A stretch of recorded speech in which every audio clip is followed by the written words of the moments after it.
And so this next slide basically shows how we did expansion in the past, what we're currently doing, and what the future approach will be. And so and I'm following the plan that was submitted to you in March 2012.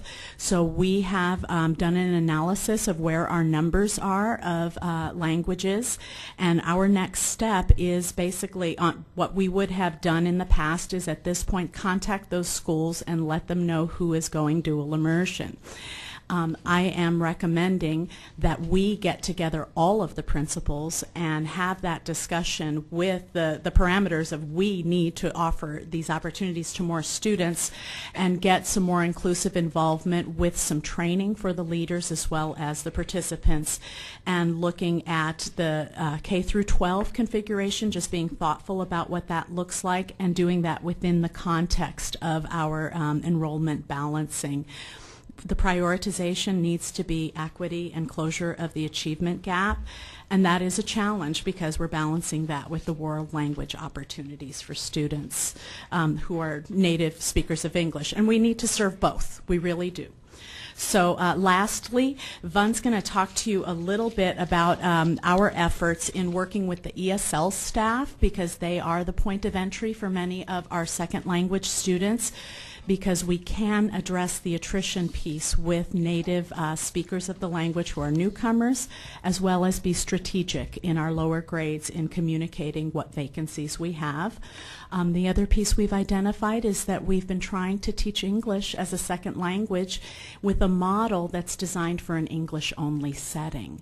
And so we've formed a committee, a task force if you will, who will be looking at how to minimize the pullout for students, how to make sure their English language development is connected to the content being taught in the class, and how to make sure that that is teaching English as a second language, because that is a priority in dual language as well. And so part of that does require us answering the question of who, what, where, and why, when around service. Who are we serving, how, where, and what that looks like. So we have formed a committee, and we expect that we're going to have a recommendation around content-based ELD that's more inclusive in the classroom by January. So I apologize for going over my time, and Vun has done some really great analysis about our ELL student population, and I'll turn it over to her. Well, thank you, Jim. Good evening. Before I start, I would like to thank Board Member Atkins to make the comment about how we need to better serve our ELL and special ed students, because that's the groups of students that are most at risk, and we're not doing a great job of supporting students. And when Board Member Belize, is that how I say your last name right? Because I want to say it right. Belial. Say that ESL is all red.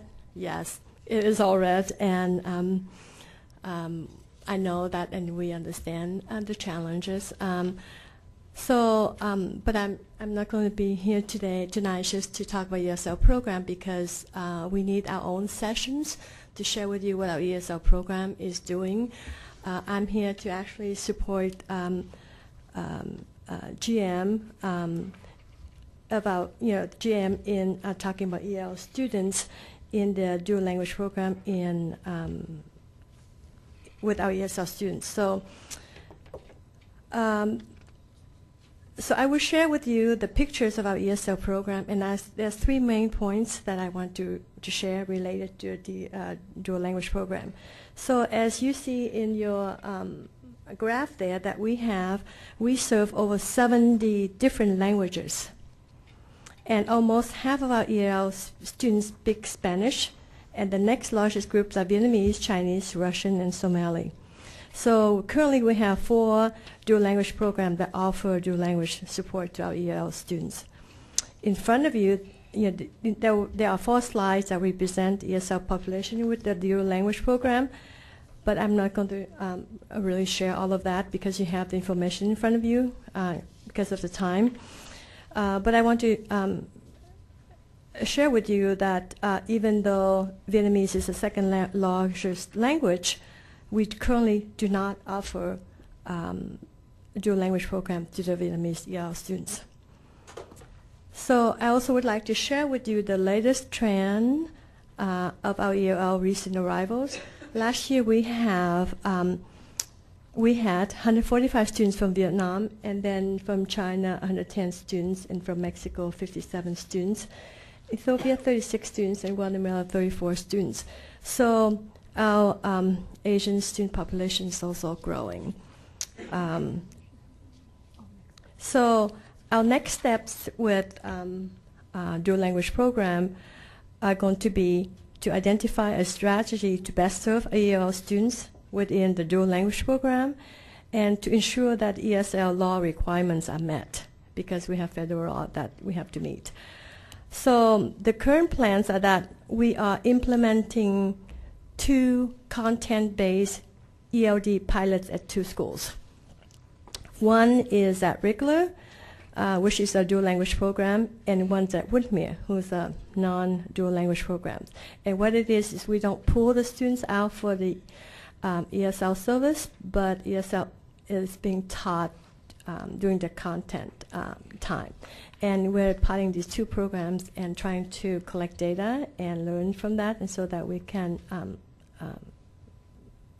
plan our next step if this is what we do. So also that GM has mentioned a collaborations between ESL and dual language programs to form a systematic approach. And this committee will have principals, teachers, and RAs and administrators, and we will look at a systematic approach that's also sustainable. And by looking at best practice through different schools and districts, and using content-based LD, as well as other models that may serve our EL students in dual language program better. But the challenge for us, for our ESL students, are that the dual language program is not the answers to all ELL students because of the numbers. Because GM has also mentioned that it is recommended that 50% of our dual language program should be from the immersion target language, and the other 50% should be English speakers. We don't have the mass to duplicate the program for other languages. And we need to really move forward on increasing the numbers of ESL students in the Spanish immersion programs. Since Vietnamese is the second language, largest language spoken in the ESL program, we will be looking at the potential of starting a Vietnamese dual language program to support our Vietnamese students. So that is where we are at with the ESL students.